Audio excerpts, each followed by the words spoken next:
see that I will achieve. Because I do the things I should, be to my brethren kind and good. So I'll keep moving on, I won't stop now. I'll keep moving on, till I reach the top somehow.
Yes, my Straight Talk family, it is that time when I should be saying good night to the world. I should be saying good night St. Kitts and Nevis, and to the entire Caribbean region, and to the Kittitian and Nevisan diaspora all over the world. I know that some of you are in Africa. There's some of you in Europe. There are some of you in Asia, and there are a whole lot of you all over North America. So I'm at liberty to say good night. I can say good morning, and I will say good afternoon, because one of such greetings will be applicable to the region in which you now find yourselves. And it's time for me to welcome you to another edition of Straight Talk, my Straight Talk family. And I thank all of you who shared the link to the program on YouTube and or on Facebook. Because when you do so, and please don't stop sharing that link, because you bring us first-timers. And I believe we have first-timers tonight. And for those who are one of them, I trust and hope it would not be your last time. And for you as the first timer, we want to inform you that Straight Talk is a public service program that facilitates and promotes free expression on all issues of national interest, be they legal, be they environmental, be they technological, social, economic, and or political issues. On Straight Talk, we do have a forum to express yourselves freely. On this program, we try to raise the level of national consciousness.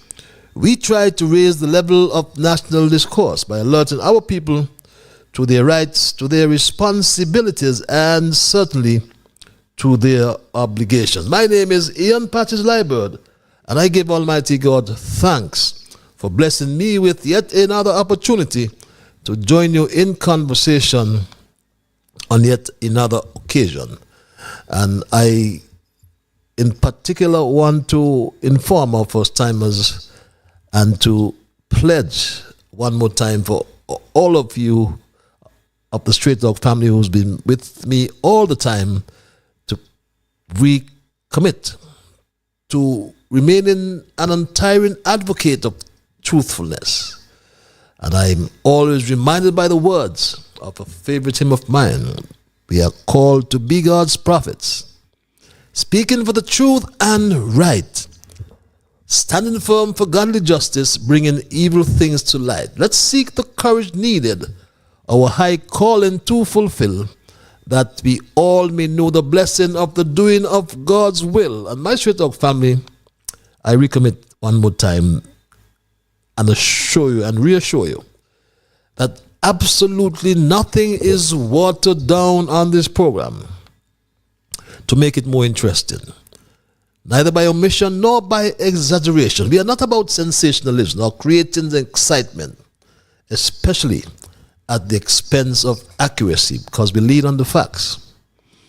And it's my bounden duty to present the unvarnished truth, the plain truth, especially when it comes to transparency, good governance, and integrity here in St. Kitts and Nevis and beyond as well.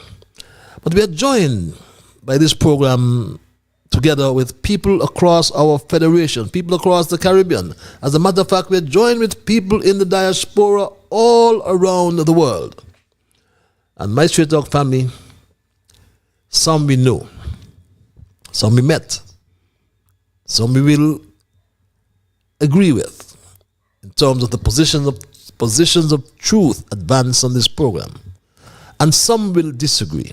And that's fine, because we promote what I call diversity, a diversity of views. But please don't sadden me, my Straight Talk family, and start to become disagreeable. But let's thank Almighty God, nonetheless, for helping us to understand, oh, how pleasant, and oh, how good and how pleasant it is, I should say, for brethren to dwell together in unity. So let's us therefore hope and pray for that wonderful day when we will all sing his praise together. And yes, you know, we can say all sorts of things about different people, even about me. But I want to assure you that each of us must appear before the judgment seat of Christ. That's what the good book says. And we can't call no witnesses, you know.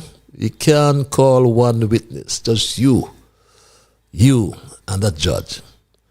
And you and I may be recompensed for the things that we have done. So let's be kind, let's be clean, let's not be too mean. And for the first timers, I must also inform you that Straight Talk is a participative program. By that I mean, we include your calls, we include your emails. And if you're so minded calling, the numbers are on your monitor. Look right there to the bottom on your monitors. You see those numbers. There are those who like the cloak of anonymity as well. We give you access via our email platform, and that address is also there. That's one word, straighttalkpatches@gmail.com. We thank Alexa. And for those who have that app, Alexa is also, or Straight Talk is also heard live on Alexa. Just say, Alexa, play Massive Vibes Radio. We thank the owner for the modest cost passed on. But thanks a lot for those who want to, or who do have that app. You can get Straight Talk on Massive Vibes Radio. I can't ever forget the Junior Brigade. Young Dwayne, Tristan, Shamar, Kevin, Rue, Travis, Travon, Jamal, my Straight Talk family, and the special lady in St. Louis. I also understand that my queen will be given an award for her contribution to Carnival, that my queen in Texas.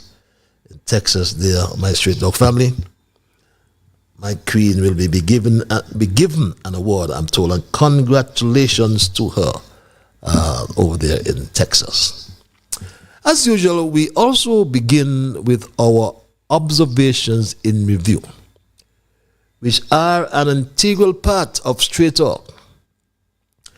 Then we move into my thesis, and following my thesis, I will include your calls, your emails, as mentioned earlier, to allow your full participation. This is one program you can participate. You get an opportunity, like I say, to have your say. And our observations review highlight the current issues and do some reflection at times.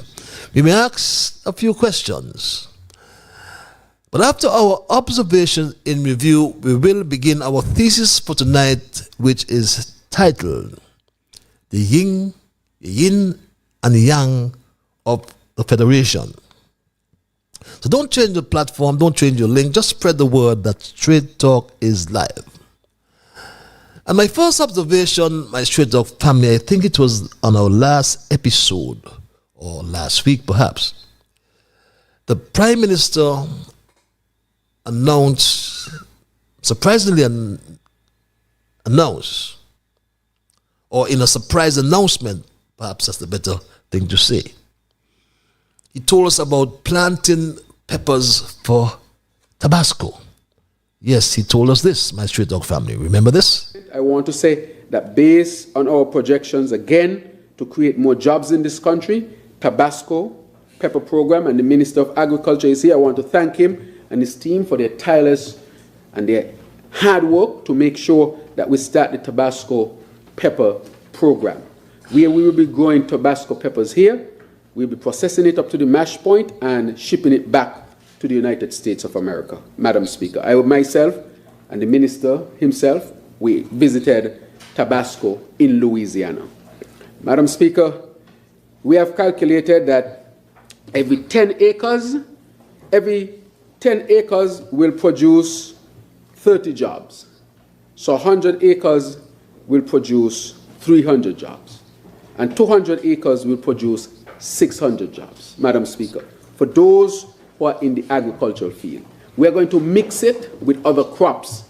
What I'm simply saying here is that we're going back into large farm production of peppers and other crops so that it can add to our revenues and also help with our food security and also make sure that St. Kitts become a net exporter of certain crops instead of a net importer, Madam Speaker. So jobs for those who are in the agricultural sector. Madam. And my Straight Talk family, our Prime Minister always misspeak. How on earth could peppers help us in our food security? But that's for another time. Because at this time, of great interest for us here at Straight Talk is to demand that the Minister of Agriculture, Samuel Duggins, we want to demand that he provides details on this new development in relation to the planting of peppers. And we want to know, and the public has a right to know, the full details on this development. What are the relationships, if any, regarding this apparent lucrative deal for certain stakeholders? And we have those names. We ask a question, for example, was our special envoy, Hadia Claxton, involved in the negotiations? Because as you will find the information from McIlhenry Company, the owners of Tabasco, that Hadia Claxton, I believe you will find that she was hired by McKinley Henry back in January 2020 to lead the global legal strategy and risk management efforts of the company. But the country needs all the details on this development. Why this government continues to demonstrate such lack of transparency, such lack of accountability, and they talk so much about good governance. But Hadia, a daughter of the soil, and we always commend her for her achievements, academic and otherwise. But we want to know, in terms of the negotiations, what was the end, or what is this end product? The value of this agreement? How long is this agreement for? And all the details.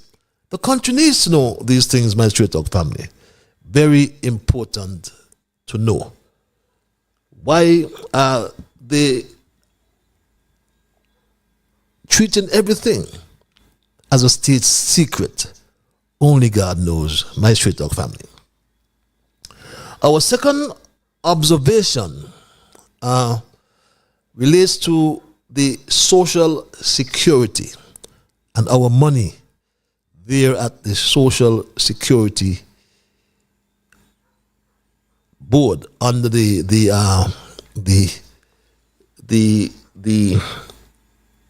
accounting, under the controller, I should say, of the Social Security Board. And the country is asking why the Social Security Board is all of a sudden lacking transparency and not providing up-to-date information with the posting of public information on its website. Because the Social Security information is our information. It's public information. And if you go to the website, the last set of financial statements on the website dates back to 2019, 5 years ago. Straight Talk is aware that the accounts for 2022 have been audited. We understand that the accounts for 2023 have already been audited, as the legislation stipulates quite clearly that they must be audited by June of the ensuing year, the following year. So June 2024, the audits should have already been done of the financial statements of the Social Security Board. And yes, you can congratulate anybody, Mr. Minister. I want to really congratulate Mrs. Harris and her excellent board at Social Security, and also to recognize the CEO, Mr. Lord, and his team who are at Social Security working. I don't know the CEO. He sees me and he steers me each time. Someone said that's who he is. But I know Janet Harris, a former financial secretary in this country. And I am saying it loud and clear one more time, that Janet Harris knows better and she should do better in terms of the guidance she is providing to the board.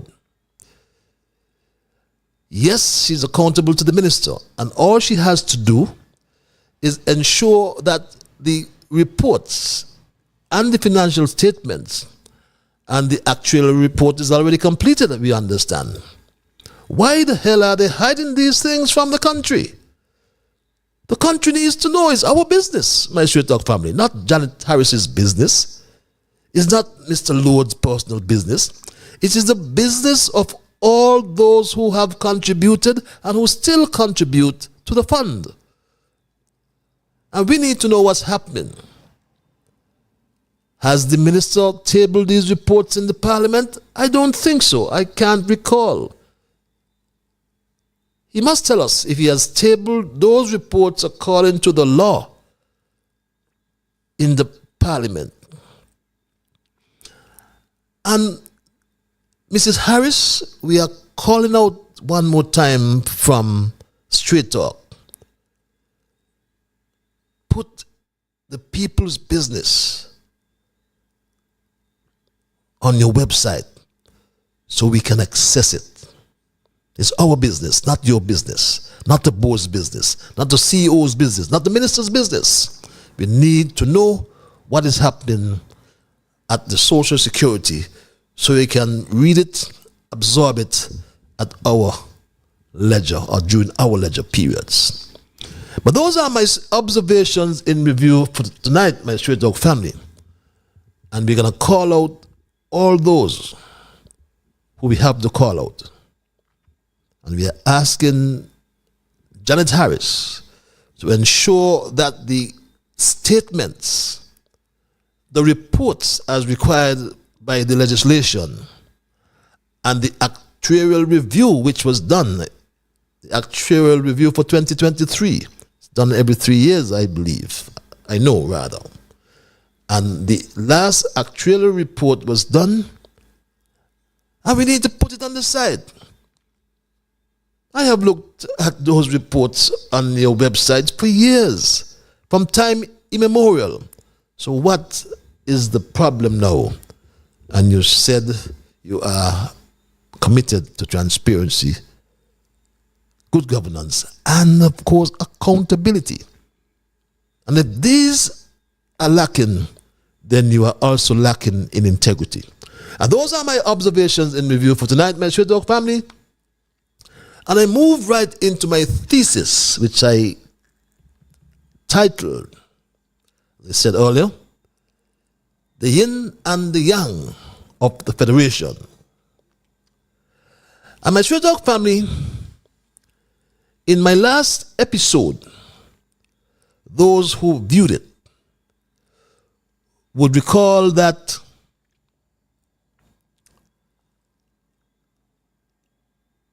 I raised strong objection. You would recall my strong objection to the selection of or volunteering of the Attorney General Garth Lucifer Wilkin to deliver the first formal public speech in the Eastern Caribbean Supreme Court's Public Education Lecture Series under the theme Justice Without Borders.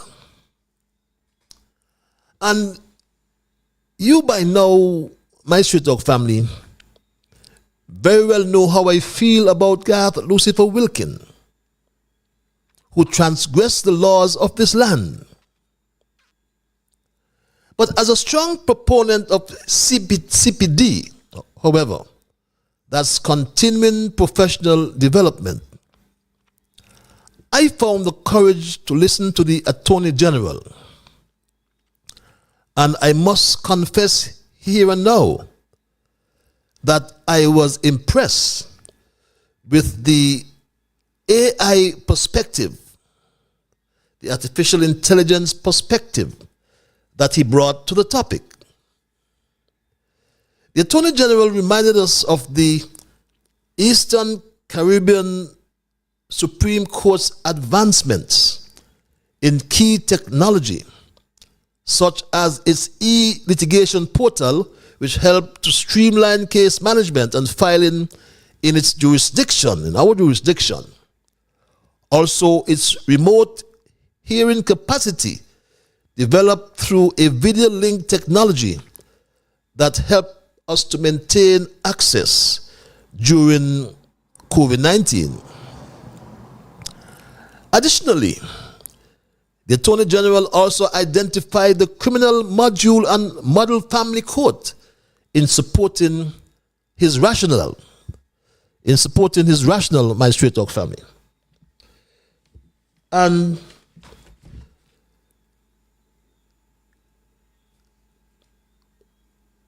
he also told us that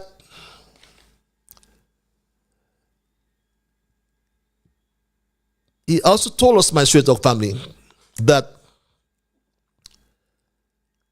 when additionally, as I said earlier, he also, in supporting his rationale, beg your pardon, that the Eastern Caribbean Supreme Court has a tradition of resilience and adaptability, and as such, found its foundation in digital transformation supports AI integration. And this is what the Attorney General had to say. In a sense, justice without borders is not just a theme, but a call to action. A reminder that justice should flow freely, reaching every corner of our region, transcending barriers and limitations. Let us rise to this challenge with openness, innovation, and a commitment to making justice a borderless reality for all. Honorable Chief Justice, with your leave, I'd like to end my lecture with a most apt quote from your predecessor, the most esteemed retired Chief Justice, Dame Janice Pereira, who in her final address on the opening of the law year 2024 had this to say, and I quote, "Make no mistake, AI is here to stay. What we at the Eastern Caribbean Supreme Court cannot do is ignore either the benefits or dangers of AI, which is developing at lightning speed and being integrated in every aspect of our daily lives," end quote. And my Straight Talk family, as I said, I was impressed, so impressed was I with the Garth Lucifer Wilkins lecture, that I now believe it has given him a way out of the office of Attorney General, Minister of Justice, and Legal Affairs. So I here and now, for that reason, propose that Attorney General Garth Lucifer Wilkins vacate Parliament and proceed to lead the Eastern Caribbean Supreme Court's AI transformation. Yes, Garth Lucifer Wilkins needs to get out of our face now, because from day one, he has weaponized the public offices he holds, yet he swore under oath to uphold the Constitution and the law, but he failed us. So we can now give him, Garth Lucifer Wilkins, a soft landing by seconding him to lead an ECSC, that's the Eastern Caribbean Supreme Court's project that will further enhance the digital transformation of the court through the integration of AI technology. I say soft landing, my Straight Talk family, because there will always be a conflict with the rule of law in his present capacity as Attorney General, Minister of Justice, and Legal Affairs. It will be hard to find another way out for the Attorney General, as one question that will always arise, though, is how the Attorney General can, and the Minister of Justice and Legal Affairs can, how can he enforce the laws of St. Kitts and Nevis when he broke the very laws of St. Kitts and Nevis? That's the question that will always arise, my Straight Talk family. Mr. Wilkins should be disclosing what's happened. Maybe Mr. Wilkins should disclose that he had failed to pay Social Security benefits for 15 months on one occasion, on another occasion for 5 months, and another one for about three or 4 months. And all of that is contrary to the law. And it is not a simple matter of just saying, oh, you just pay the fines. Because what you expose yourself to there is criminal action. And isn't this something that should be told to everybody? That if you do not pay your Social Security benefits, you are liable to be prosecuted. You hold yourself up for that possibility. And yes, my Straight Talk family, it's hard for anyone to turn a blind eye to that fact that the Attorney General cannot enforce the laws of St. Kitts and Nevis when he broke the very laws of St. Kitts and Nevis. And just for information, Garth Lucifer Wilkins will not lose anything except the title honorable. And he's not. But financially, the state will still be burdened with having to pay him a gratuity and pension if my interpretation, my Straight Talk family, of the law of the AG Act Cap 302 is correct, my Straight Talk family, he will be entitled to gratuity and his pension, because the Act speaks clearly in terms of its transitional provisions from Section 4. And it says, where a person who, go to B, subsequently holds the office of Attorney General as a public officer after the coming into effect of this Act. And at Section 2, it reads, Section 4, subsection 2, rather, for the purpose of granting gratuity and pension to the person referred to in subsection 1, my Straight Dog family, and in accordance with the provisions of the Legislators' Pensions Act, Cap 2205, the period served by that person in the office of Attorney General as a public officer shall qualify as a period to be taken into account when computing the aggregate period served by that person in order to grant the gratuity and pension to that person as a legislator. So he'll still get his pension, my Straight Dog family. Perhaps unfortunately. But getting back nonetheless, my Straight Dog family, to the thought-provoking lecture delivered by Garth Lucifer Wilkin, there were some compelling propositions that are worth repeating, like the one from King's Counsel Tony Ross, who referred to the separation of powers and the role of the media. Kessie Ross said this, my Straight Dog family. Guy in Canada, Marshall McLuhan, who coined the term that the media is the message. And recognizing that as far as government is concerned, you've got your legislature, you got your executive, and you got your judiciary. And again, looking back at what happened, I think it was the 2nd of April 2009, when in Guyana they passed a judicial judgments bill, where the administrative aspect, the parliament, was crossing over and telling judges when they've got to file their judgments. We don't know what happened with that. But the one thing that concerns me is there was a substantial amount of criticism saying that here you've got the parliament crossing the line to determine what the judiciary should be doing. And against that, I am saying, why is it that the court is asking an aspect of government to tell us how the court should be running? Good point. The lines have become blurred. But there was another impactful statement from former senior magistrate Josephine Malalu about the horrible conditions in our prisons that ought to and can be addressed using technology. And Josephine Malalu had this to say. The worldwide problem of overcrowding in jails, especially in the Caribbean, and conditions being deplorable, and a general policy that a lot of us don't know, which is called the 23-hour policy in most prisons.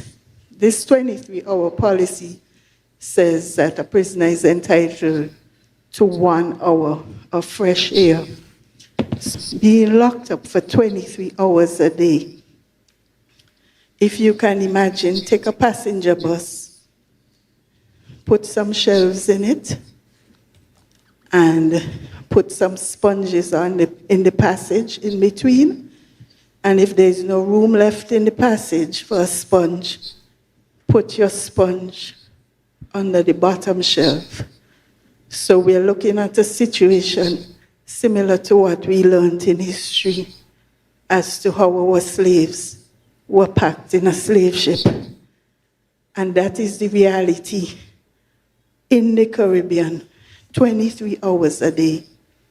Eat your meals in there, lie on your sponge, and get 1 hour of fresh air. Right now, our people are going crazy. Living in a passenger bus underneath a shelf. Do you understand that, my Street Talk family? Why people want to go to prison in St. Kitts?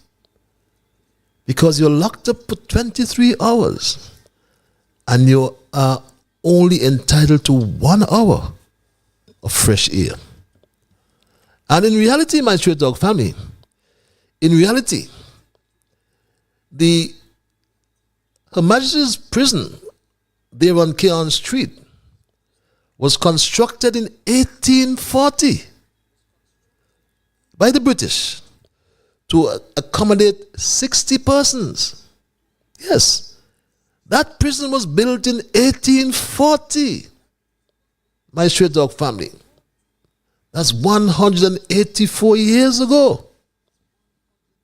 To accommodate 60 persons. But it has over 200 persons, the last figures that I saw. My Straight Dog family. But believe me, it was a very powerful statement by Magistrate Malalu. But it was this yin-yang comment by Attorney General Garth Lucifer Wilkin which really caught my attention, my Straight Talk family. This yin-yang comment. It's the yin and the yang of the world. With every good, there's a balance with it. It's the yin and the yang of the world. With every good, there's a balance with it. Yes, my Straight Talk family. He referred to the yin and the yang of the world. But for that reason, as it caught my attention, I decided to use the comment as my point of departure. I decided to use it as a starting point for my thesis tonight, which I have titled, as I mentioned earlier, The Yin and the Yang of the Federation. And I suspect that when many of you saw the title of my thesis, the PRC and the ROC, Taiwan came to mind. Yes, the People's Republic of China and the Republic of China on Taiwan no doubt popped up in your thoughts. And one of my Straight Talk family members even remarked jokingly that because of his inability to speak Mandarin, he will need to retain Jebi in St. Thomas as his translator for tonight. And I could understand, my Straight Talk family, your thoughts. Because as the concept of yin and yang is one of the most fundamental ideas in Chinese philosophy, though it also appears in other traditions like Confucianism, traditional Chinese medicine, and even Chinese cosmology.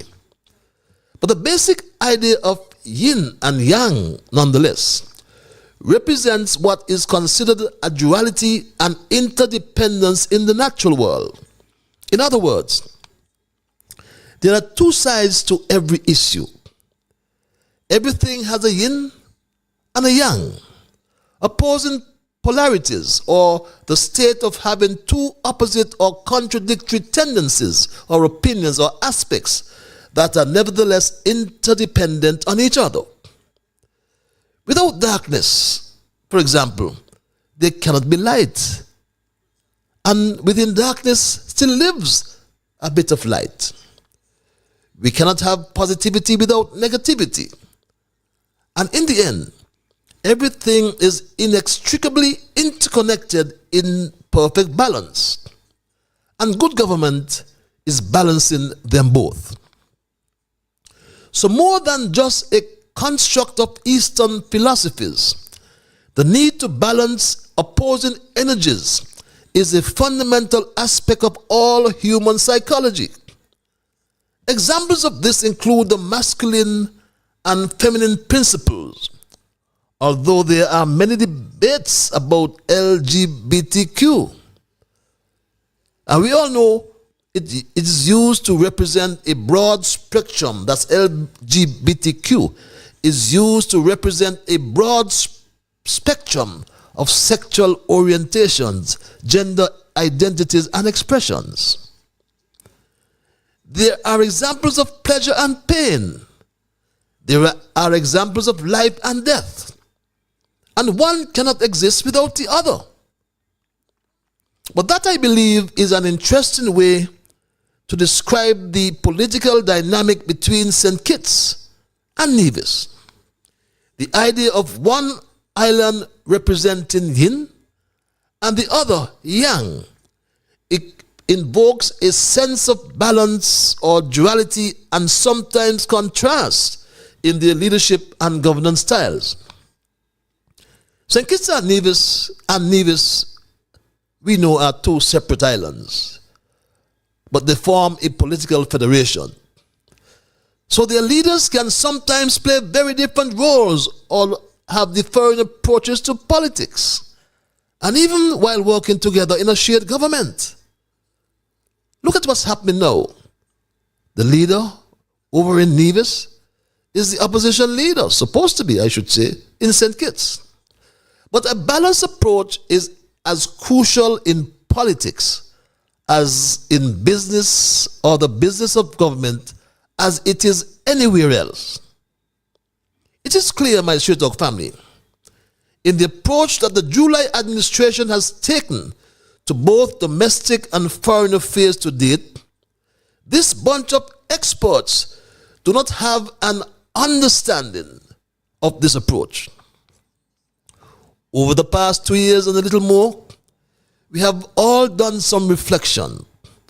And from all the comments from everybody, Labour, PAM, PLP, CCM, NRP, it's the same. They are the same. Things rough is what everybody is saying. People are struggling to put food on the table. There's a struggle to put gas in our cars, to pay our electricity bills, and to send our children to school. What we find, my Straight Talk family, is that the memories of our past seep in with the present as we attempt to wrap our heads and hearts around what is happening in our federation. What we are observing is the yin and yang of it all. And I'm using this yin and yang metaphor because it works very well, I believe, to describe the political relationship between the Prime Minister of St. Kitts Nevis and the Premier of Nevis. It encapsulates the balance of contrasting forces, autonomy versus centralization, the local versus the national, that define their interactions. Mark Brantley has told the Federation, my Straight Talk family, that things are better for Nevis. He said to the Federation that things are better for Nevis under Prime Minister July. The roles of July and Mark Brantley are interdependent, and a certain level of cooperation is essential for the smooth functioning of the Federation. Tensions will soon rise, as Brantley has not received his fair share after saying this in October 2022, over a year. He said this, my Straight Talk family. You asked about fair share. Well, that, of course, continues to be an issue. I mentioned Prime Minister Drew on 2 or 3 occasions during this press conference because, as I said, thus far, he has been a man of his word. Thus far, in terms of our discussions and the issues, he has responded positively. But we look forward to a good working relationship with the federal government. But that was over a year ago, my Straight Talk family. But obviously, they have differing visions of governance, which reminds us of the delicate balance between local autonomy and federal unity, something that continues to shape the politics of St. Kitts and Nevis today. The current economic challenges faced by the federal administration, particularly the decline in citizenship by investment, my Straight Talk family, is creating some concerns. The rough patch is going to come because of the CBI program. The CBI program has taken a hit. I will in the next 2 weeks or so, but in short order, 2 weeks to a month, have a statement on the CBI program. Now that we are completing its audit and why it's facing some challenges and why. That is important, the why. And so we are going to be dealing with that. But why? Why, my Straight Talk family, is what he said. The rough patches in CBI he spoke about in May 2024. And come October, come last month, he told us then about this revenue shortfall, my Straight Talk family. In 2024 up to September, CBI has generated EC 280 million, less revenue to date compared to previous years. And my Straight Talk family, shortfall, less revenue. He anticipated $540 million for 2024. As of September, he was $318 or $22 million short, my Straight Talk family. And in a panic, with no money and no intention, my Straight Talk family, with no money and no intention, like I said, to pay a dividend and or a double salary. July said this last week in panic, my Straight Talk family. Bank in trouble, Social Security in trouble, CBI in trouble, all sort of things in trouble, Madam Speaker. I understand. He tried to walk it back today. Tried to walk back the truth. But my Straight Talk family, there is great financial strain on public services. And the ongoing delay in sharing this missing, I call it, this missing World Bank report is now creating tensions between Yang across the Narrows and Yin down here in St. Kitts. Remember that Yin told Yang regarding the distribution of resources between the two islands that he approached the World Bank nigh 2 years ago, my Straight Talk family. He said this. Nevis, that we have asked the World Bank to study St. Kitts and Nevis and to present to us a model for revenue sharing. I think that what it offers is to have a reputable, independent, expert organization to study it and deliver it to us so that when it comes, whatever it says, it will bring a deep sense of impartiality and fairness to the outcome. So that is being pursued. But my Straight Talk family, that report has obviously gone missing. And Brantley has now become uneasy. Circumspect is an interesting word that Brantley used. Speaking of the CBI, the question of the CBI revenue sharing continues to be a talking point for many within the Nevision society, and indeed St. Kitts as well. We would have heard of both the former Prime Minister and the current Prime Minister that they were seeking professional help with the financial sharing from the IMF in particular. It is my understanding that a report was presented some time ago, but according to Prime Minister Drew, something wasn't right with that report. So it had to be sent back to those who worked on it. Are you in a position to shed any further? No, I don't have any information. I have not seen any report. The Prime Minister has said to me that a report will be ready shortly, but I have not seen it, and that is why I'm saying there's an element of urgency now, because you can only tell people that for so long. After a while, people want to see what exactly is happening. And so we, as I said, have been very patient on Nevis. I have been very circumspect. I have raised my concerns privately, and I've said to the Prime Minister, listen, you and I need to get this across the line. Yes, my Straight Talk family, circumspect is the word he used. But the snake Mark Brantley and Premier now has to think about his next move. carefully and about the possible risk before doing or saying something. Remember, Mark Brantley burned the bridge between the third Prime Minister Harris and himself. And now the NIA is broke. The NIA owes the Social Security millions of dollars for rent. They occupy the Social Security building in Nevis and have not paid 1 cent to the Social Security Board for rent.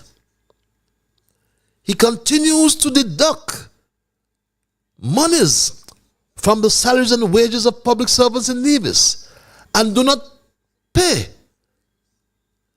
those deductions, those contributions with his or the NIA's matching contribution into the Social Security. Straight Talk, my family understands as well that they have run up another huge debt with Delta and are struggling to keep on the lights or to keep the lights on. Remember, the Snake Mark Brantley told Nevisions this a few months ago. My Straight Talk family, he told Nevisions this. Principal supply of diesel to Nevlik in Nevis is Delta Petroleum. And we've had some very difficult conversations.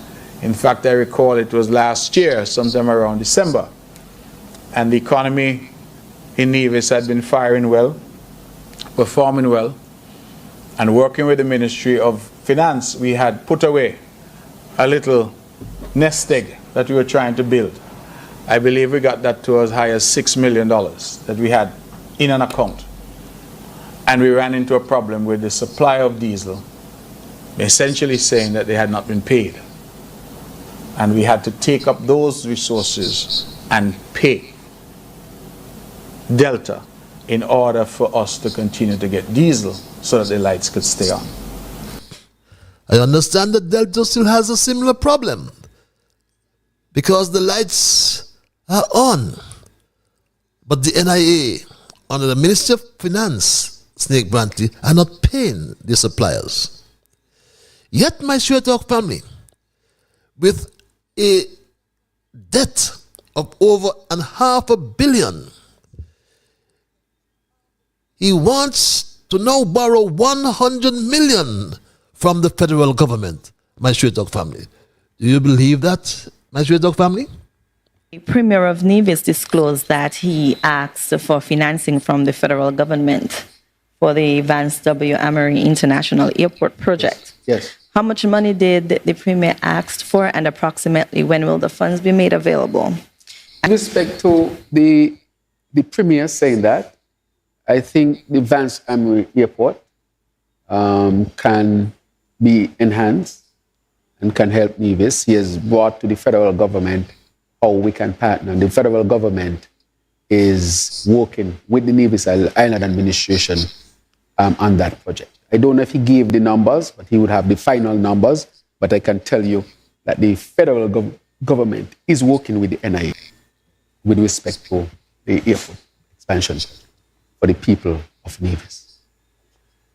And so, yes, on the airport expansion, we are working together. Yin, my Straight Talk family,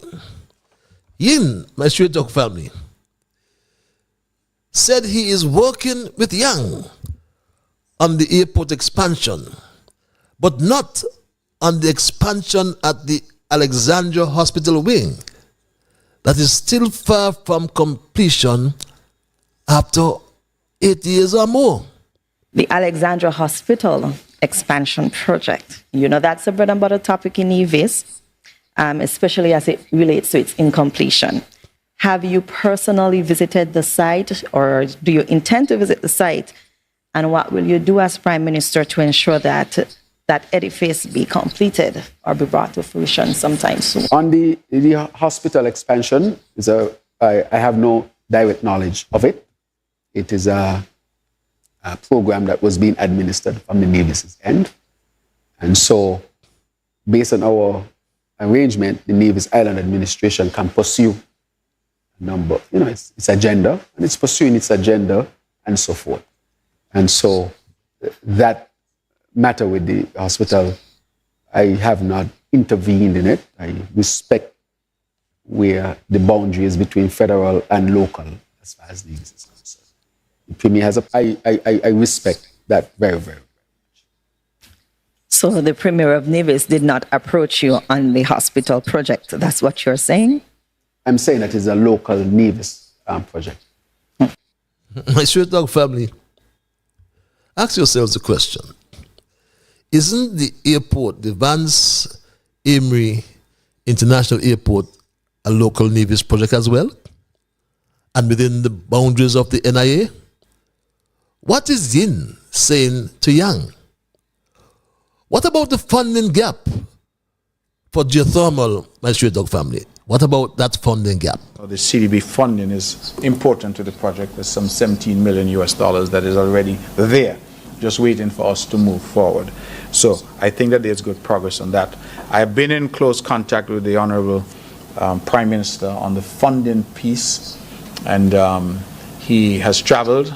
I believe that he is leading a delegation to the SIDS conference in Antigua, and we hope that we'll be able to meet as soon as he's back so that we can get a better understanding of next steps in relation to the funding gap that we have and to which I would have already spoken. But the SIDS conference lasted 2 days in Antigua, months ago. Is July still in Antigua? But the truth is, my Straight Dog family, geothermal needs $400 million. Hear me well. Geothermal needs $400 million. And most investors are not convinced that it is a bankable project.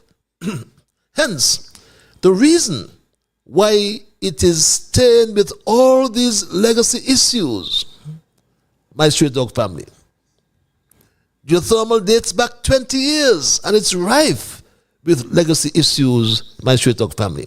This project, this geothermal project, has been an exercise that has now occupied the minds of governments, and even through change of governments on the island of Nevis since about 2004. I think the advantages of geothermal are well known. We're talking about clean energy, green energy, cheaper energy, and a renewable resource that really puts Nevis in a category of its own.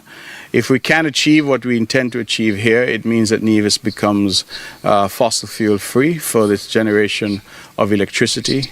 It puts us really in a category of our own in the Caribbean and perhaps in the world in terms of being completely sustainable for our electricity supply. And I wish us well, my Straight Dog family. But a well-known law firm in Nevis has benefited from millions of dollars spent on geothermal. That's the real beneficiary, that well-known law firm on Nevis. Historically, the relationship between the two islands has been tense. While Ying holds a majority in the Federation's central government or parliament, Yang has always argued that Nevis does not receive an equitable share of the country's resources. This has been particularly evident in the allocation of CBI funds, infrastructure development, and other national projects. Yang calls for a fair share for Nevis,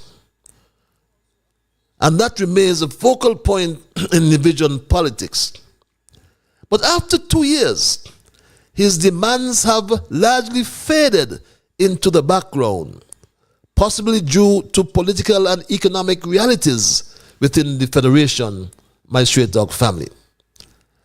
As the Federation grapples with a fiscal deficit exceeding $300 million, my Straight Dog family, and I said this to you before. In 2024 up to September, CBI has generated EC 280 million, less revenue to date compared to previous years.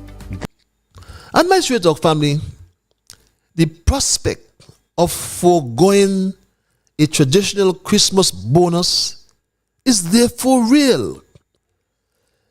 The government faces an urgent need to address both economic stagnation and federal disparities, especially in Nevis. In St. Kitts, as we move into the festive season, Carnival, we have already heard from the voices of the poor man, the Calypsonians. The music presented in such melodic, harmonic, and rhythmic progression, thus forming an intelligible sound. And of course, the lyrics make this calypso one for the charts, my Street Talk family. And I've heard others, but I like this one. A message to Dr. Drew and his crew. Listen carefully, you know.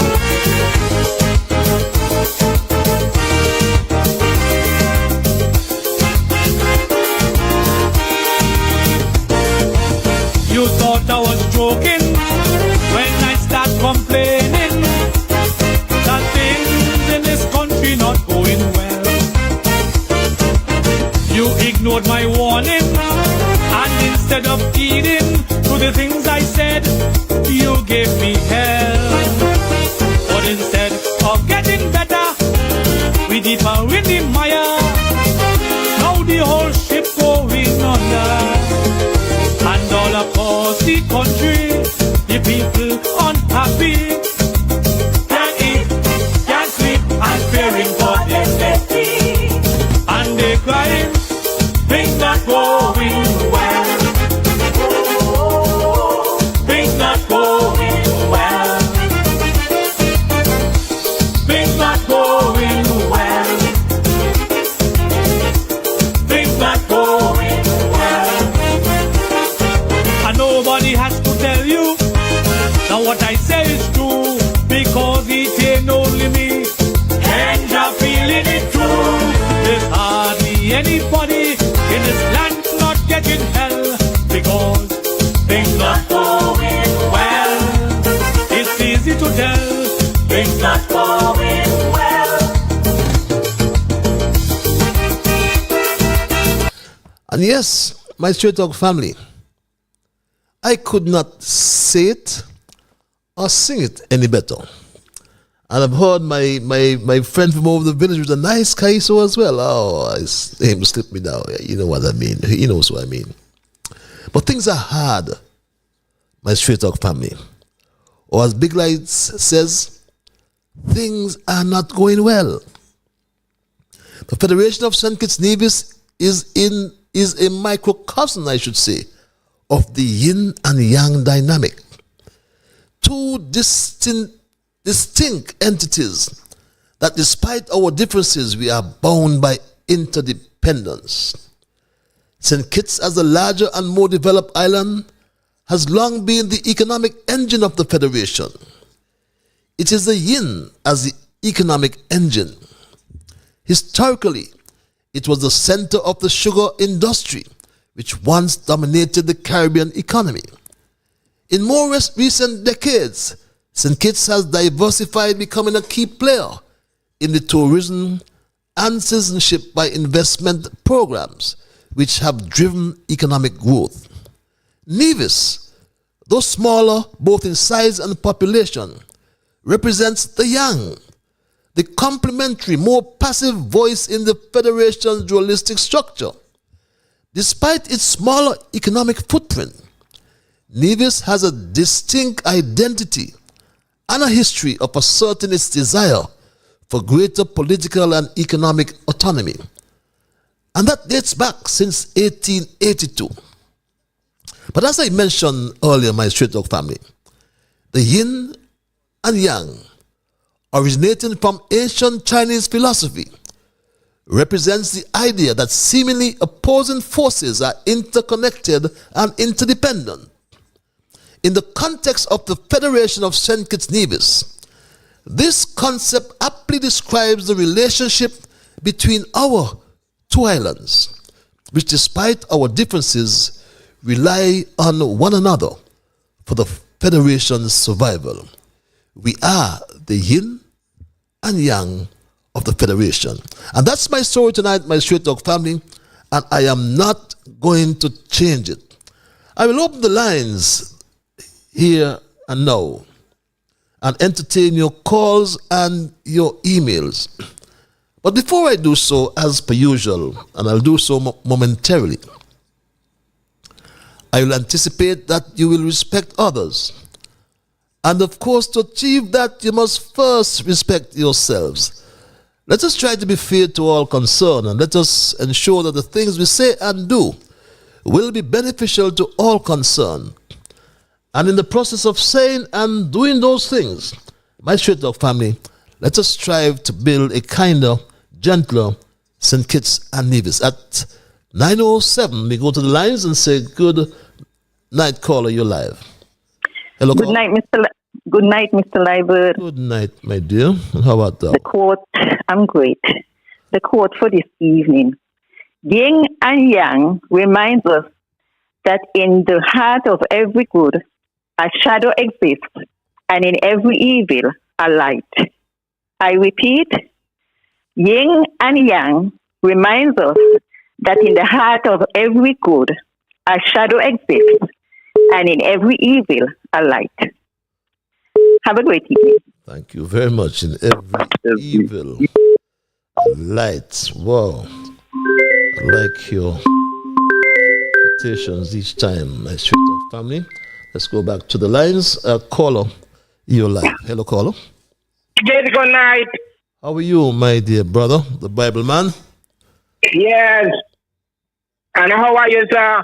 I am peaceful. I'm peaceful. Yourself? How was your day? My day was occupied. I was occupied trying to put some thoughts together. What about yours? My day was wonderful. Mm-hmm. I get 4 hours sleep while today. I want to see if I must have to talk. Get about 1 minute to 6. But you're going to sleep again tonight? Well, I mean, no. But that mean not. What's on your mind tonight now? That is I want to say tonight, You have to give God give God all. And I want to say one thing tonight. Give the God in heaven that rule all. And he said, for God so loved the world that he gave his only begotten Son, and whosoever believeth in him shall not perish, but have everlasting life. Amen. That is John 3:16. That is today is Thursday night. Tomorrow is Friday by the grace of God. But do you know? It's a mystery. When you go to sleep at night, it's a mystery. And if God no wake you up, no put the breath in the no can't move. But I want to tell somebody who listening to me tonight, you is not your own man. You can't do what you like. If God not move you, you can't move. So look after the poor people. Look after the poor people, because you have to give God an account to them. And that my passage scripture here in Psalm 41. Blessed is the man that considereth the poor in the time of trouble. The Lord shall deliver. So, Patel, you take care of yourself. Be strong, Mr. Patel. Be courageous, Mr. Patel. And I am not going to really take no more time. So, see you at a pleasant weekend. And may the good Lord bless you. And so let me tell you something. Let me leave with this. Let me leave with this with somebody tonight. When you die, let me hear about this. When you die, the spirit go back to God, and the body go back to the earth. If you don't believe me, read Psalm 49. You hold a Psalm 49, and you get the essence. Good night, Mr. Patrick. Bye. Good night, my dear brother, and always look forward for your biblical, your spiritual interventions each time. That's coming from the Bible man. Good night, Mr. Liburd reads this email. I have been listening to your show for about 2 months now, and it has been quite informative. I need you to remind the listeners at the end of every show about the treatment that they are receiving from the Labour government. They must not forget. Let it sink into their minds, because come next election, when July give them money, they will take it and forget about the bad treatment they have received. Reads this email. This other email reads, good night, Patches. I pray God's blessing and good health upon your life always. I'm grateful, and I pray the same for you. Patches, I was born and raised in Keys Village and live there always. Patches, the people of Keys Village have constantly been used and abused by every government in power. Starting with Fitzroy Brand from 1966 to 1980. There was absolutely no development in Keys under his tenure.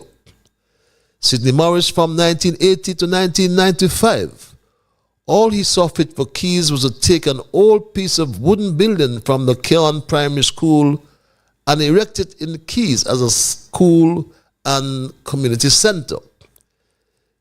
C.G. Liburd from 1995 to 2010.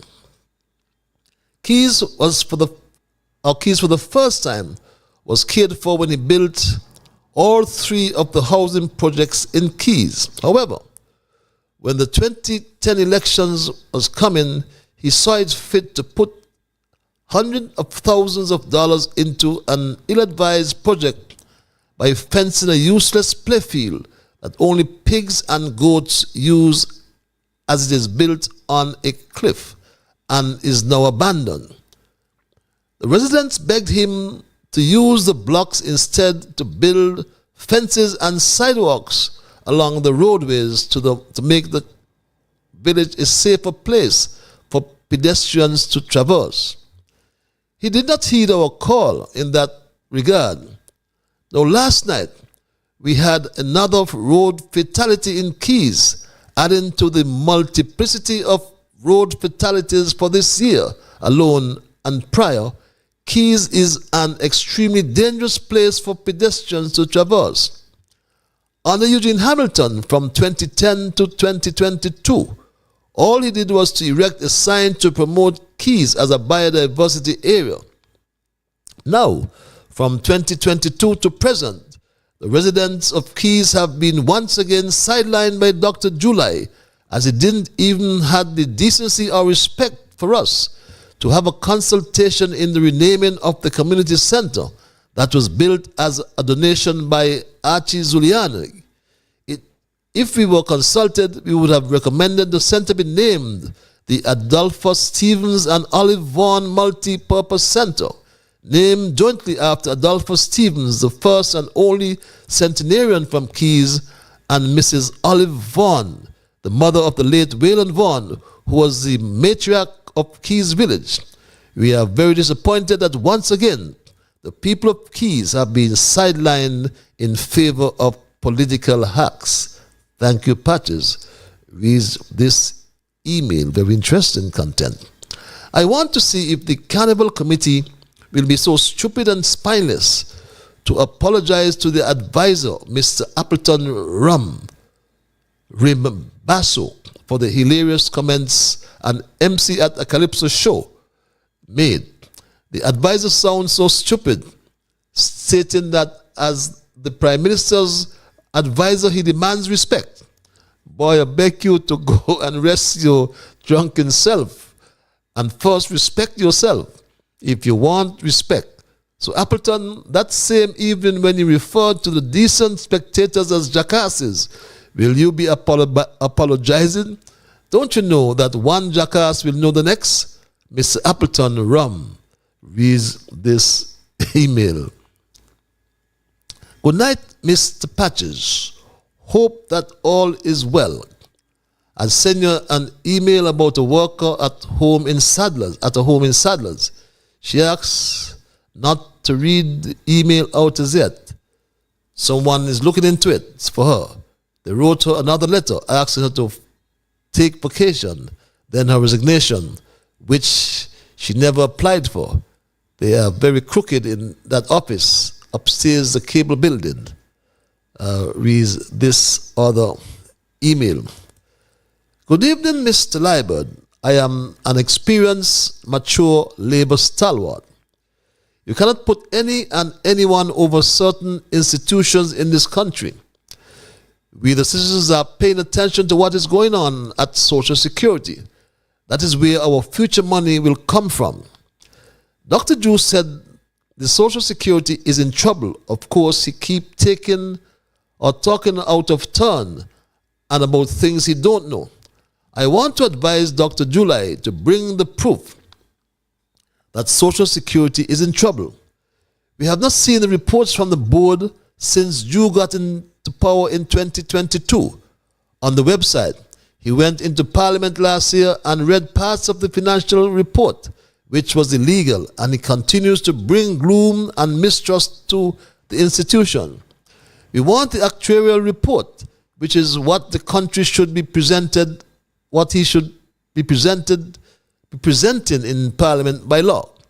I am disappointed in Janet Harris and Mr. Lord, people I look up to for years.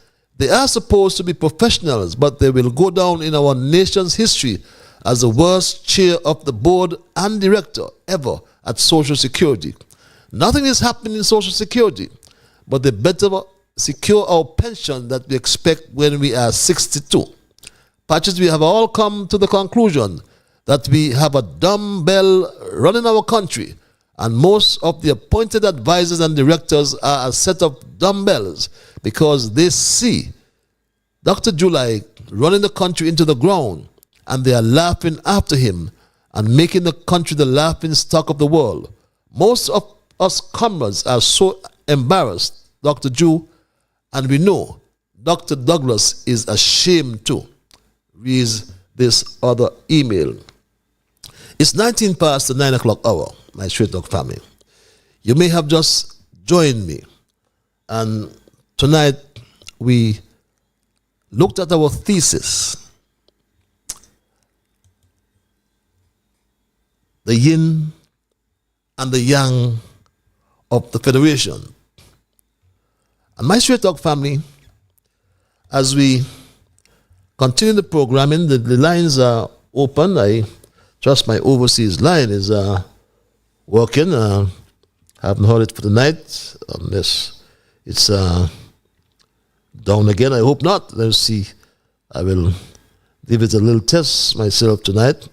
It's not usual that I don't hear that line. Most times I don't hear it. Oh, no, it's up and running. Yes, it's up and running. But perhaps something is going on elsewhere. But tonight, my Straight Talk family, we presented our thesis, the yin and yang of the Federation. And I made the point that we are a small, or our country, or we are a country, I should say, small in size. As they say, we're small but we talawak. In other words, we possess the characteristics of something much larger. Put differently, we represent something larger or more complex. But let's go to the lines. Okay, I seem to have missed a caller, but I was saying, yes, my overseas lines are up and running, yes. I was saying, put differently, we represent something larger or more complex in a smaller or more simplified form, while still preserving our essential features or qualities. The economic and political challenges of the present moment present an opportunity for our two islands to reimagine our relationship and work toward a more balanced and equitable federation. Through mutual cooperation, transparent governance, and an emphasis on fairness, the islands of St. Kitts and Nevis can achieve a new harmony that will foster long-term prosperity for both islands. The CBI program is a pillar of the economy. St. Kitts Nevis has long depended on the revenue generated by its Citizenship by Investment program, the CBI, to finance its public sector infrastructure projects and national development goals. However, as global economic conditions fluctuate, competition from other Caribbean nations has increased, and the allure of acquiring citizenship through investment has diminished. The decline in revenue has left the government with limited resources to fund critical sectors such as healthcare, education, and infrastructure. Nothing is going on in infrastructure. What's happened to the Bastille High School? What's happening to all these projects? And you notice, my Straight Talk families, one thing I will bring your attention to. You understand that the Bastille High School will be under the CBI. We understand that the Creative Arts Center will be under the CBI, the public benefit option. But you remember they made a lot of song and dance about the prison project. 5,000 units sold or 5,000 shares sold. But tell us, how many shares or units will be sold for the Bastille High School? How many shares or units will be sold for the desalination plant? How many shares or units will be sold as well on the Creative Arts Center? That's a state secret. But my Straight Dog family, what's in the dark will come to light. You better believe. But the issue of Nevis's equitable share of resources will remain a contentious point until it is tackled head-on by yin and yang. They must both commit to a transparent and fair system of resource distribution. And this can be achieved through a constitutional or legislative change that ensures Nevis receives an equitable share of CBI revenues, federal tax collections, and other resources. Nothing is wrong with that. And to this end, here's some free advice for the snake. A dedicated Nevis Development Fund should be established, funded by both federal contributions and independent investments. I repeat the free advice for the snake again. Establish a dedicated Nevis Development Fund. Get funding from federal contributions and from independent investments. My Straight Talk family, progress can only mean getting nearer to the place where we all want our country to be. And I said this before. We seem to have taken a wrong turn. And if we continue to go forward, we will not get any closer to the destination. Because if we are on the wrong road and want to progress, then we must make an about turn and walk back to the right road. My Straight Talk family. And I can tell you from my own experience that the ones who turn back the soonest will be the most progressive ones. My Straight Talk family, things are bad. Things are hard in the country. And we have a government doing nothing, providing no solutions whatsoever. And we pray, we hope and pray, my Straight Talk family, that we don't have to wait too long. We don't have to wait too long, my Straight Talk family, before we can get that change. Straight Talk, I must repeat, is the guardrail of our democracy. My role as the host of Straight Talk, again I must repeat, it is not about Pam. My role as the host of Straight Talk is not about Labour. It is not about PLP or CCM or NRP and or any party. And for full disclosure, yes, I served Pam. And I've served the team unity government of which Pam was a part. But my role on Straight Talk is not about politics. My role is to strengthen our democracy. My role is to ensure, my Straight Talk family, that our leaders act in the best public interests. And I remind you each time, when you look in Canada, the United States, in England, wherever, you see the media playing their role. Everything the government does it has to give an explanation to the people. And that is not the case here in St. Kitts. And I'm bothered. And we must change that sooner rather than later. Whether it is Labour, PAM, PLP, or whomsoever, it must be changed. There's a definite weakness in St. Kitts and Nevis. And that is not happening, and everybody seems to be doing as they like. There's no accountability. A definite lack of transparency, good governance, and integrity. And I want you, my Straight Talk family, they can't muzzle me. I won't allow them to muzzle me. Because if they muzzle me, they're coming for you next.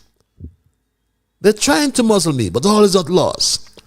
But I want you, my people, to understand that the power in the people is stronger than the people in power. Caller, you're live. Thank you for holding. Hello, caller. Such is a pleasure. Good evening to you. Good evening, my dear. And how art thou? Excellent. Is this the dimple lady? I can hear you now. How are you? How are you doing? I am peaceful. I am peaceful. Yourself? Excellent. I'm good. I'm good. I'm good. Yeah, I'm good. Good to hear, as usual. Yep. I will. And to name the answer me for you said your name Yin and Yang. Yin and Yang, yes. Yin and Yang. Yes, Yin and Yang. Yeah, but we tell about you. I will tell about you. Yin is you are young, yeah? Yeah, the one long is Yin. Yes. Oh, but I will you could get a Yang is across your narrows. Yeah. I wish you could get a art thing put over Yin head and just take off it 2 years and I get to see if you may like to see him. So I wish you could get a cloth put over his head just for you to oil and later kind of eat it. Because me really like to see him, I tell you. I do like to see the man there. You're not alone. And for hedges, I got the car hedges. Hedges need to go get a bath and talk about here thing. The man smell look at the remember them long time wet bag where they used to have on top donkey when rain fall and the thing. That's what the man smell. And you'll take him on, but you want apology. So an apology? Well, he don't apology for what he does say. Yeah, man. Okay. Yes, Patty. You have a blessed evening. Have a blessed evening as well, my dear. Thank you for calling. As usual, let's go back to the next caller. I want to thank you for holding your live. Hello, caller. Greetings. Yes, good night, Brother Patches. Yes, good night, my brother.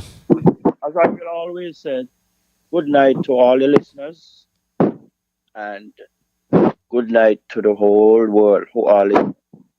Patches, first of all, let me just say this. No one can muzzle you. No one can muzzle you. No one can shut you down. No one can shut me down. No one should try to shut down anyone. Freedom of speech. Number two, if I were to give an award, I would give it the next Nobel Peace Prize. It goes beyond straight talk. It goes with the consistency, the professor supreme, the knowledge that you inject and land on the public, on the world, the open eyes. It's just like saying Lord of all and King of all. But no one can match Christ. So, no one can muzzle you. Now, in spite of the message that you deliver every Monday and Thursday night on Straight Talk, you are also the great of great. But the greatest is yet to come. Moving forward, going back to what's going on the land of Federation of St. Kitts and Nevis. As everyone is crying, and as everyone gave the Labour administration a chance to prove themselves, there is a U-turn because promises are comfort for fools. And the Labour government act like they are prima donnas. Only their word and their word only. They are not listening to the people. And as you said, the power in the people and the power come from the people is greater than those who are in power. And I second that motion. And I will third that motion if it should be.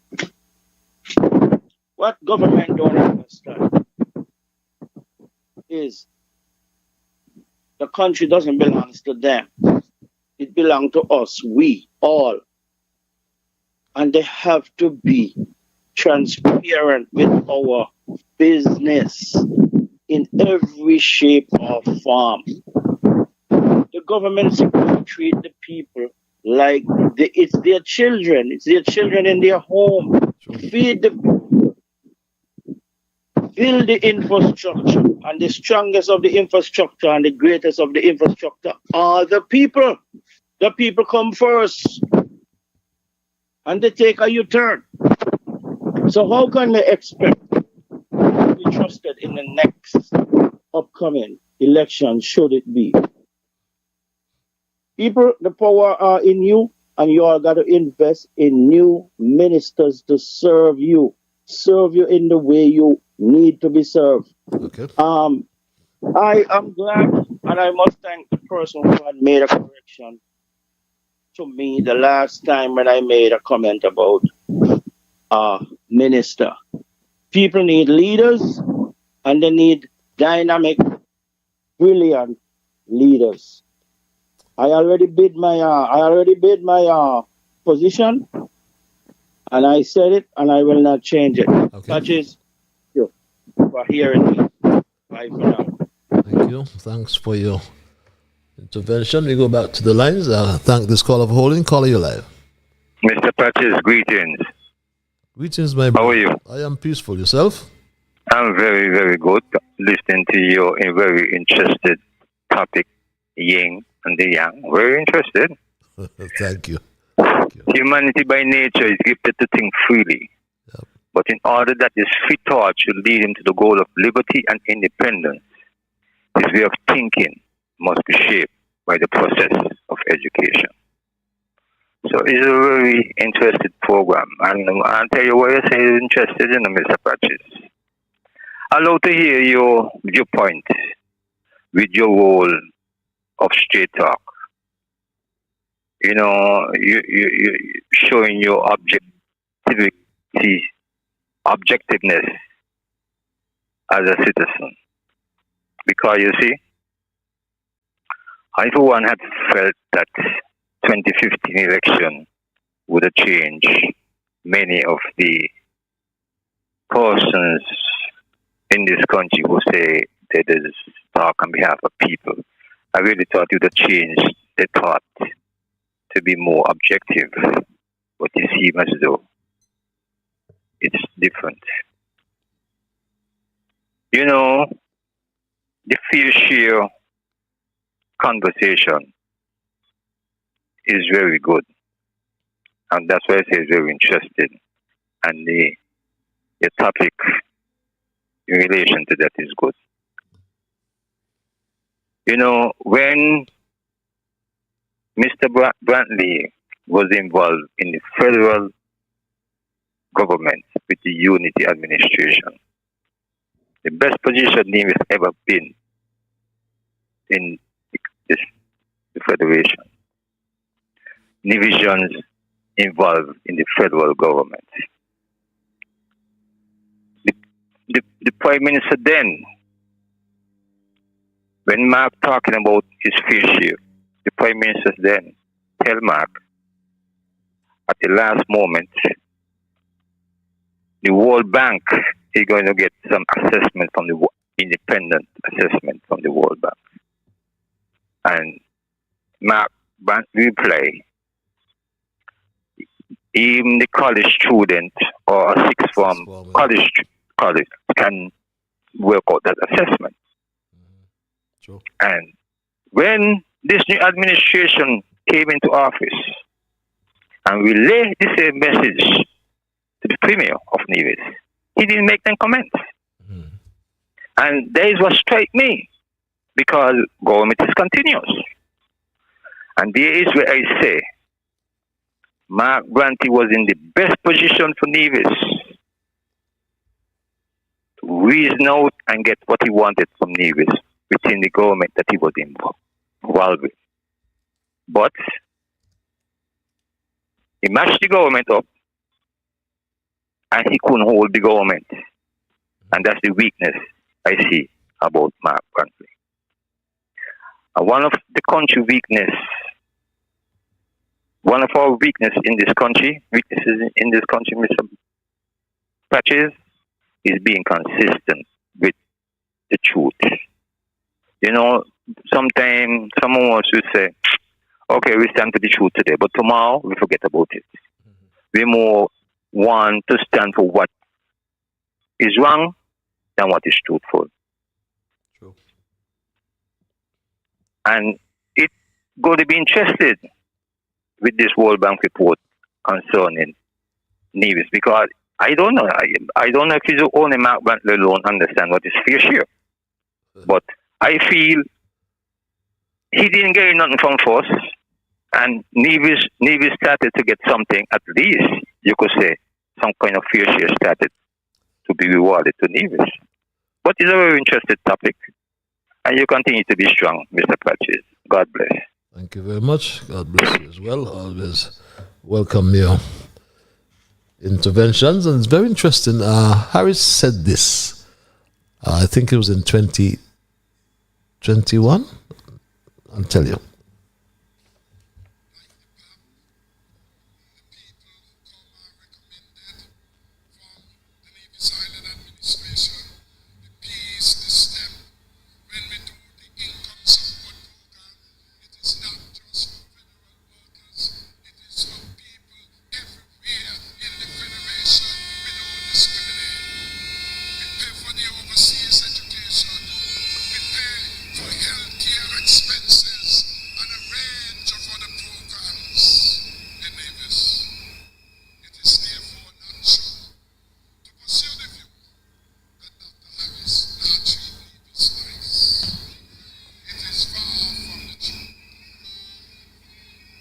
Struggling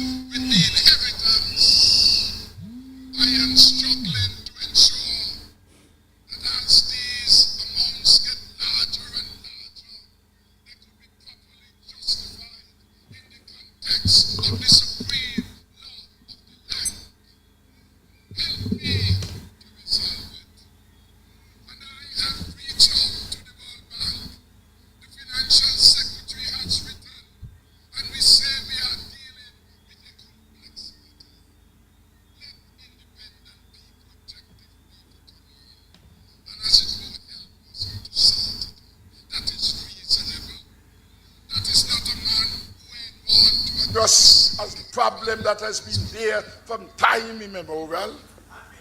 This is a man who understands history. This is a man who understands that if we could break the back of the divisiveness between St. Kitts and Nevis, it will be an enduring legacy of the team unity administration.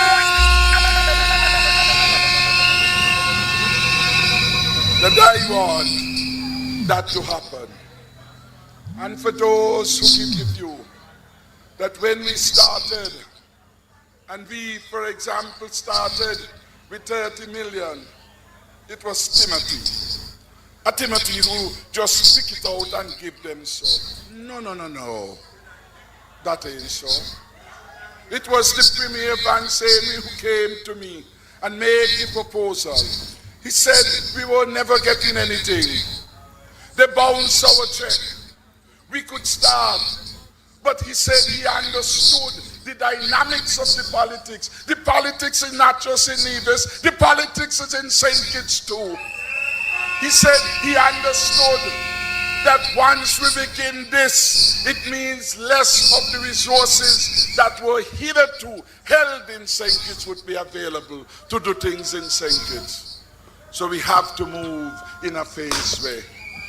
He said to me, you don't have to pay me the 30 million one time because that would be hard on the financial resources and the cash flow.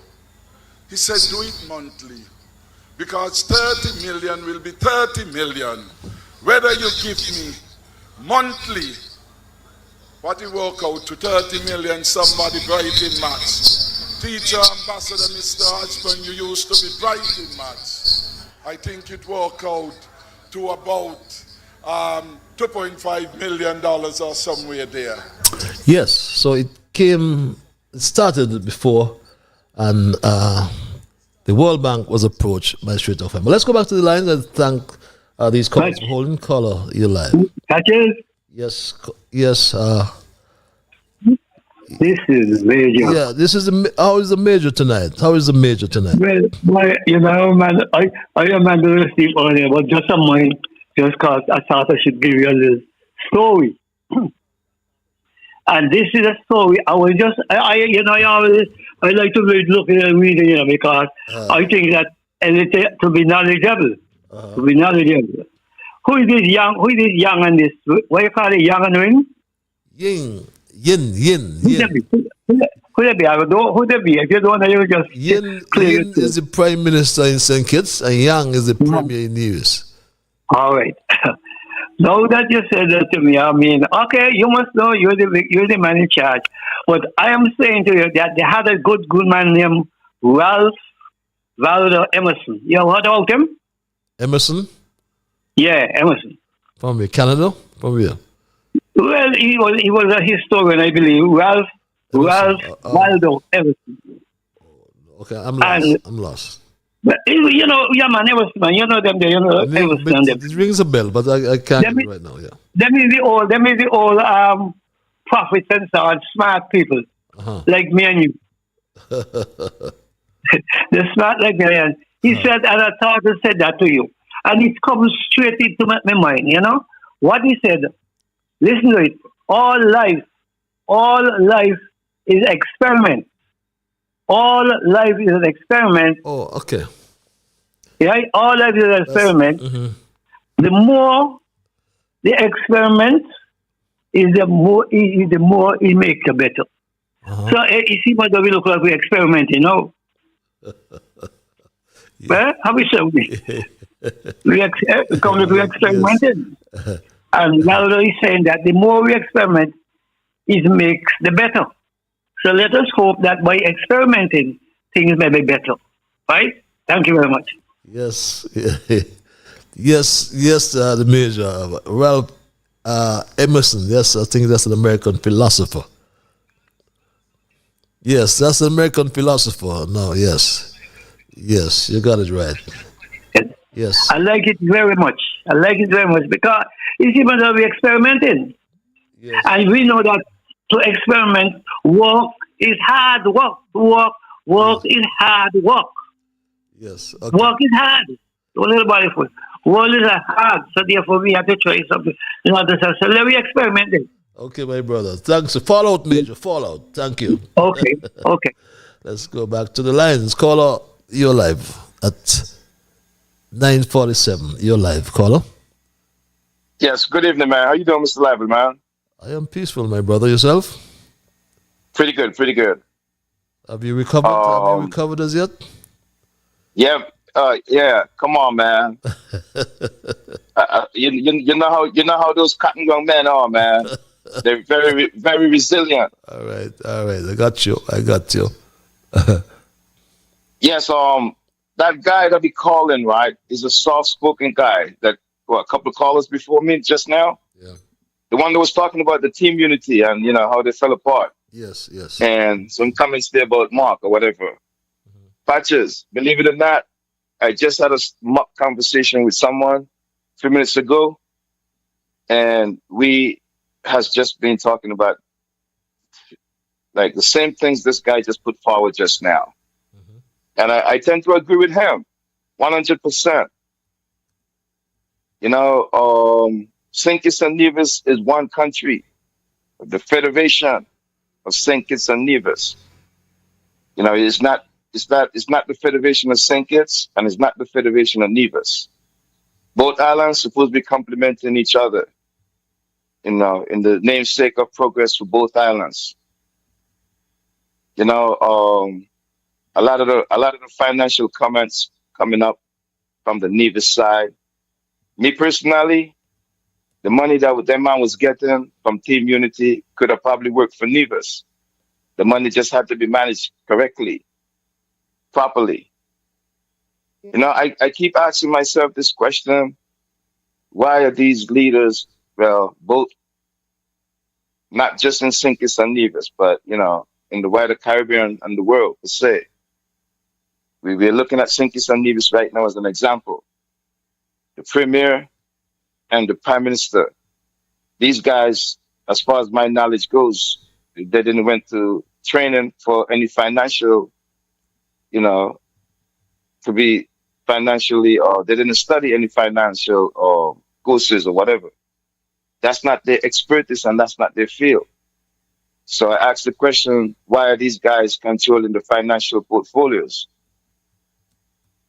People recommend that, I've heard one person at least, or two persons on another program, they was asking the Prime Minister to maybe get help in that area, like a junior minister or something, I guess based on the construct of the parliament, if there was room to get at least a senator, an additional person to help him out with the financial part of things. I don't know if he needs it or what. Maybe that man need to go to school. Maybe that man need to get a crash course in, finance and management or whatever. We can see the projects on Nevis are not being completed. Monies are being coming over, and it's like the projects them has now stalled out. From the Nevis side, we got to start taking a look closely financially. You know what I mean? The debt is racking up, maybe a little bit closer to 1 billion now than where it was before when we heard them previous figures of 500 and something million. And we are now seeing the Premier moving in the direction of, asking for help from the federal government. You just said that you recommend, like what was that you say? You recommend to the Premier? A fund. Some type of fund. Yeah. That might be a good recommendation. But I wanted to ask a question prior to independence, right? When monies come over to Nevis, how were those monies managed, man? Do you have any knowledge of that? I mean, is that something that you need to research by any chance? Prior to independence, when money come over to Nevis, how were those money managed? Who was in charge of that money? Was it like a committee, a body? And was it the leader of Nevis at that time? How did it work back then? Me personally, maybe we need to have a particular group of individuals, a committee, or I don't know what kind of word to put to that. We need persons different than why always got to be the premier or the leader looking over the money? Why can't it be a select group of people who has that financial background, and then they just report to the minister who has that portfolio periodically? I mean, is that how it works now? I mean, I don't have that total knowledge. That's how it works now. Remember, Nevis only got this autonomy after independence. They got their own Nevis Island administration, and there are certain subjects as stipulated in the Constitution. Well, they're literally in charge of everything except national security and foreign affairs.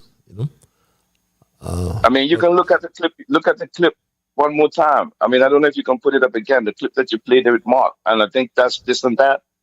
You can watch his stance. You know what I'm saying? If he operates like this, where if he don't get the money, he mash up the works. Because it's starting to appear. That's what he did during the team unity. And the people got fed up of that stuff and vote them out. He said that team unity had that. I'm sorry. Yeah, go right ahead. I'm sorry about that. He said he's circumspect is the word he used. Yeah. Because man, when during the pandemic, the team unity was really managing the situation good. And it was quite ironic to see that the people did not reward. They vote them back in, yes, but to see how the man managed the place during the COVID, team unity had deserved to go back in, without a doubt. But down the stretch, to see how the man fall apart because of the egos, that was not considerate of the people. When I came home in 2015 and see how mobilized the place was to move Douglas from there, that was a new phenomenon. And to see how those guys fell apart in the end down the stretch, it was very disappointing, man. Trust me on that. And, I just want to really say that, we need to be changing certain things in the Federation to get the real progress. It's too much corruption continues. The money keep disappearing, and the country's not getting developed fast enough based on all that money that they be raking or they done raked in before. But from the Nevis side that I'm examining with the money, if pressure is put on the federal government now to get help on the Nevis side, when they already done had all those monies, they already done had all that money already. It's not going to be a good look for Dr. Drew, man. It's going to create some static between him and Mark going forward. But thanks a lot, man. You guys have a good night. Thank you very much as well for your intervention. And this is what he said about the World Bank issue. Speaking of the CBI, the question of the CBI revenue sharing continues to be a talking point for many within the Nivisian society, and indeed St. Kitts as well. We would have heard of both the former Prime Minister and the current Prime Minister that they were seeking professional help with the financial sharing from the IMF in particular. It is my understanding that a report was presented some time ago, but according to Prime Minister Drew, something wasn't right with that report. So it had to be sent back to those who worked on it. Are you in a position to shed any further? No, I don't have any information. I have not seen any report. The Prime Minister has said to me that a report will be ready shortly, but I have not seen it, and that is why I'm saying there's an element of urgency now, because you can only tell people that for so long. after a while, people want to see what exactly is happening. And so we, as I said, have been very patient on Nevis. I have been very circumspect. I have raised my concerns privately, and I've said to the Prime Minister, listen, you and I need to get this across the line. And yes, that's what he said. He's circumspect. Which means, my interpretation, that he has to think about his next move carefully and about the possible risk before doing or saying anything. How else can we interpret that, my Straight Talk family? Remember, he burned the bridge between our third Prime Minister, Harris, and himself. And the NIA is broke. As I said earlier, they don't even pay their rent to Social Security in Nevis, unless that has changed overnight. Have they started to pay the outstanding contributions they have deducted from the wages of and salaries of their workers? That's another question. Have they been paying Delta for the fuel? Remember, he reported this earlier this year. Principal supply of diesel to Nevlik in Nevis is Delta Petroleum. And we've had some very difficult conversations. In fact, I recall it was last year, sometime around December, and the economy in Nevis had been firing well, performing well, and working with the Ministry of Finance, we had put away a little nest egg that we were trying to build. I believe we got that to as high as $6 million that we had in an account. And we ran into a problem with the supply of diesel, essentially saying that they had not been paid. And we had to take up those resources and pay Delta in order for us to continue to get diesel so that the lights could stay on. And that's how bad it is in Nevis. So he really has to be circumspect, to use his words. And as we wind down tonight's conversation, let's take this call. Caller, you're live. Hello, caller. Yes, Patrice, good evening. How about now? I do not know how this country is going to run with Ming and Ping because the two of them can spend money. So I really do not know how we go get through on the two of them because they cannot spend money. And the two of them, they lie like. That's the reason why King no like him because King say he cannot spend money. There is where he is coming from. So I do not know what we're going to do with them today in this country here. With them today because the two of them are the board of feather slapped together. The two of them just like the lawyer, everything alike. So, well, with them factories. Thank you very much. Have yourself a good night. Let's dispose of these emails before we wrap. I wonder if Snake Brantley is not ashamed of himself. When Harris was Prime Minister, he said he will approach the World Bank to advise of a formula for revenue sharing. Snake Brantley said a fifth farmer could do that exercise. Did he tell July that when July told him that he will ask the World Bank to advise? So Harris was right all along. Reads this email. Good night, Patches. Yang first move will be to pull his deputy speaker, and that will put July into a tailspin, and he will have to make Island Philip the deputy speaker. Reads this email. Patches, Mr. Welcome come back saying the same thing about ministers. Our constitution says representatives, not ministers. Come on, Mr. Welcome reads this email. Good evening, Patches. It is so despairing and embarrassing to listen to the continuous garbage spewed out of July's mouth. Imagine a prime minister who is also minister of finance does not know the difference between a creditor and a debtor. No wonder there has been not a single investor since the gang of self-anointed experts took office. I strongly recommend that all future parliamentary sessions be taped and edited before broadcast. How long will July continue to insult the intelligence of our highly literate population and publicly humiliate our country? It is time for July to resign and invite competent, intelligent, and experienced patriots to rescue our beloved nation.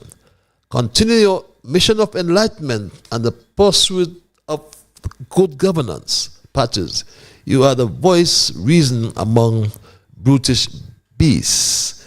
Reads this email. Thanks for the commendation. And my Straight Talk family, those are our emails for tonight.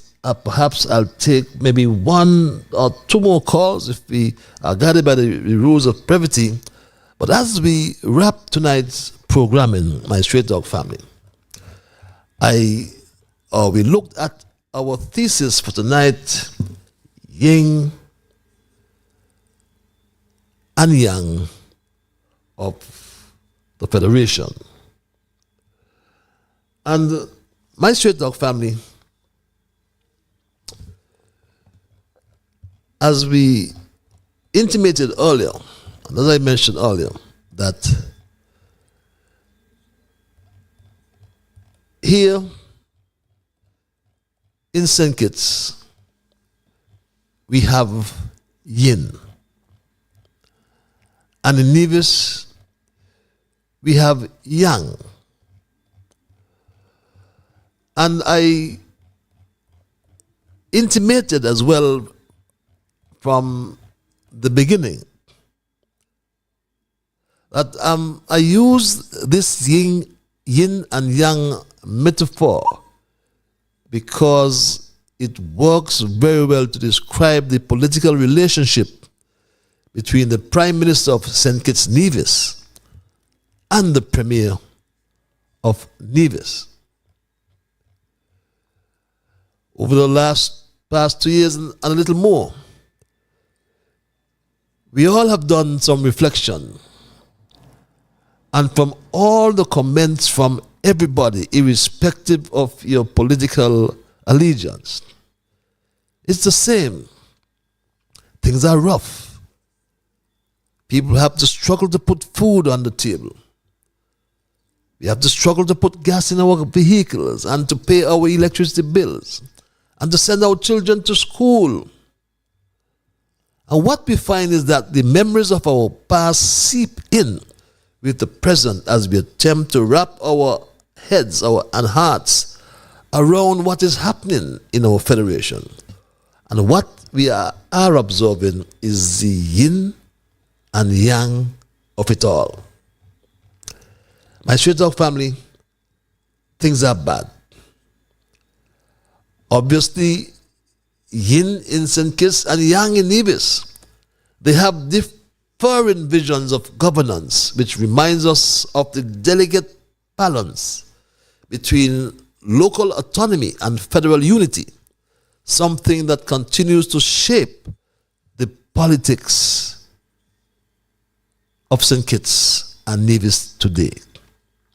The current economic challenges faced by the federal administration, particularly with the decline in citizenship by investment revenues.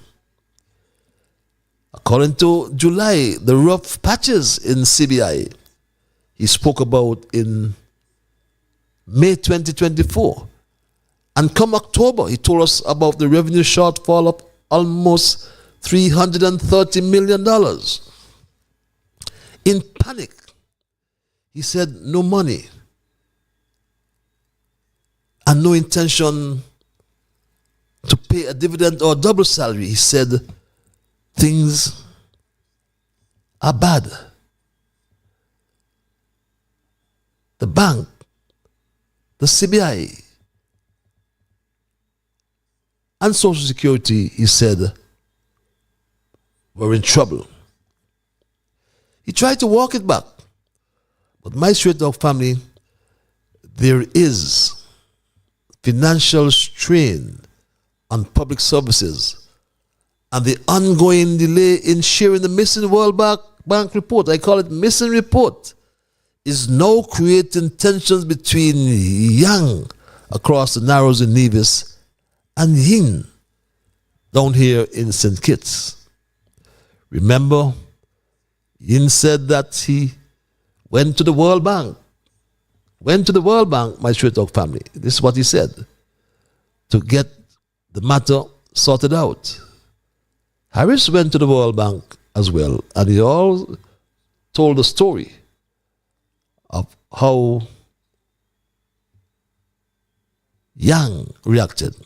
But Yin said this. I have sat with the FS and also communicated with Nevis that we have asked the World Bank to study St. Kitts and Nevis and to present to us a model for revenue sharing. I think that what it offers is to have a reputable, independent, expert organization to study it and deliver it to us so that when it comes, whatever it says, it will bring a deep sense of impartiality and fairness to the outcome. So that is being pursued. But that's what he said, my straight dog family. But that report is obviously lost. And the stake don't like it. Speaking of the CBI, the question of the CBI revenue sharing continues to be a talking point for many within the Nivisian society, and indeed St. Kitts as well. We would have heard of both the former Prime Minister and the current Prime Minister that they were seeking professional help with the financial sharing from the IMF in particular. It is my understanding that a report was presented some time ago, but according to Prime Minister Drew, something wasn't right with that report. So it had to be sent back to those who worked on it. Are you in a position to shed any further? No, I don't have any information. I've not seen any report. The Prime Minister has said to me that a report will be ready shortly, but I have not seen it, and that is why I'm saying there's an element of urgency now, because you can only tell people that for so long. After a while, people want to see what exactly is happening. And so we, as I said, have been very patient on Nevis. I have been very circumspect. I have raised my concerns privately, and I've said to the Prime Minister, listen, you and I need to get this across the line. 2 years, Mark Brantley, and it's not across the line.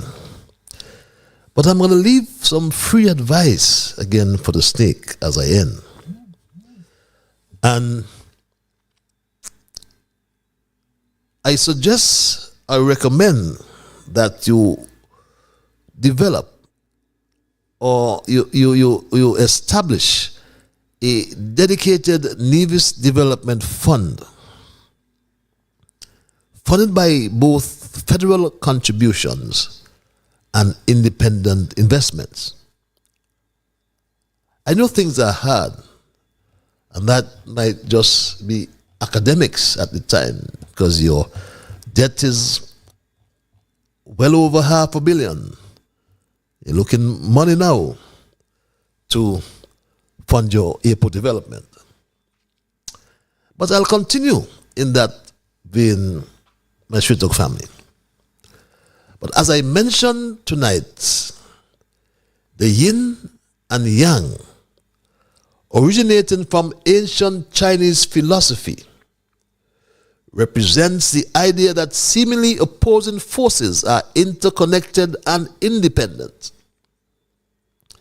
In the context of the Federation of St. Kitts and Nevis, this concept I use to try to describe the relationship between our two islands, which despite our differences, we rely on each other for the Federation survival.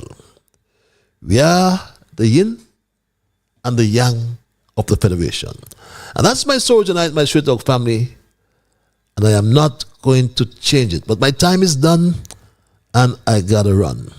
I want to thank Almighty God for guiding our conversation tonight, as always. And I'm going to thank all you who listen, those of you who send emails, and those of you who called my Straight Talk family. Just remember that you are the ones who make Straight Talk. And for that reason, I say a big, big thank you. I am Ian Patches Liburd, and God's spare we will connect on Monday for another edition of Straight Talk. So have yourselves a wonderful weekend. Oh, how time has flown. I'm going to church on the weekend, God's spare. Some of you are going to the beach. Some of you are going to do your chores. Whatever you do, just remember that whatever your mind conceive, that you will achieve. But first of all, you got to believe. So when you wake in the morning, thank God for the morning light and thank Him for taking you through the night, my Straight Talk family, and keep moving on. How could I go without reminding you that all is not well, my Straight Talk family? All is not well.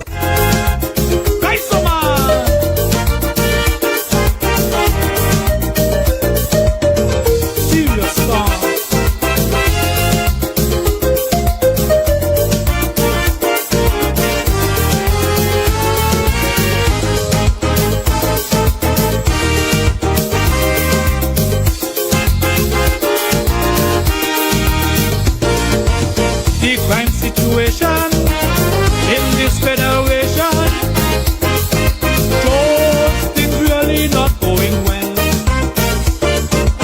Murders escalating, the body count rising, the country going through hell. And nobody has to tell you that what I say is true, because it ain't only me. You feeling it too? It's hardly anybody in this land not getting hell, because things not going well. It's easy to tell things not going well. Yes, my Straight Talk family, things are not going well. But just remember to take your troubles to the Lord in prayer. And remember, like I said, whatever your mind conceive, that you will achieve. But first of all, you got to believe. So when you wake in the morning, thank God for the morning light. Thank Him for taking you through the night, my Straight Talk family. And keep moving on. Bye-bye. Until we connect on Monday for another edition of Straight Talk. Keep moving on.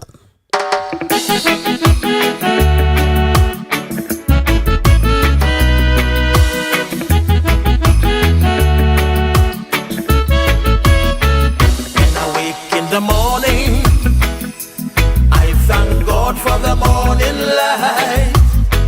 Give Him thanks and praises for taking me safely through the night. For the rest of food and loving care, and for my mother's breath of life that's got me here. So whatever my mind conceives, that I will achieve, you better believe, because I do the things I should, be to my brethren kind and good, the best I could. So I'll keep moving on, I won't stop now. I'll keep moving on till I reach the top somehow. Down on my knees, the Lord I kneel and pray, with my heart and soul, beg Him to take me through each day, my guardian to keep and my guide. Over every step I take, He will preside.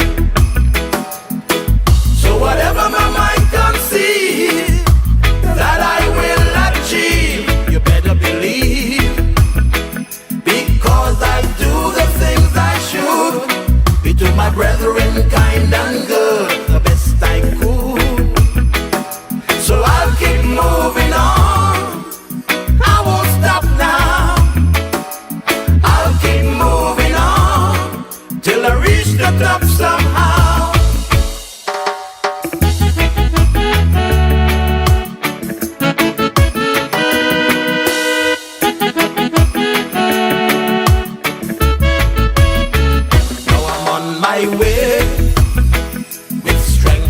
courage from above. No man I'll fear, since God protects me with his love. Strong, pure and true, and so sincere, 'cause my knees I'll always stay to the Lord in prayer. So whatever my mind conceive that I will achieve, you better believe, because I do the things I should, be to my brethren kind and good, the best I could. So I'll keep moving on, I won't stop now. I'll keep moving on, I gotta reach the top somehow.